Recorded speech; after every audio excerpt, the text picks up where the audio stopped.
বৃষ্টি থেমে গেছে। এই বড়া আবার বৃষ্টি শুরু হয়ে গেছে। লাফা লাফা। জানিস পাশের ডোবায় একটি বেঙ্গি থাকে।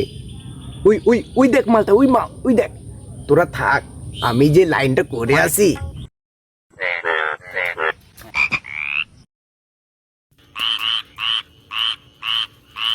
এই বেঙ্গি চল না তুই আর আমি 1 লক্ষ ব্যাঙাচি তৈরি করি। খতম। ঘুরলে ওরা। কি হলো ব্যাং ভাই, মালটা ফুটলো? আরে ওটা তো কোলা ব্যাং ছিল রে, আমার তো লাগবে সোনা ব্যাং। আর তাছাড়াও আমি ও পাত্তা পাই নাকি, জানেও আমি কোন বংশের ব্যাং। জানতে এসেছে।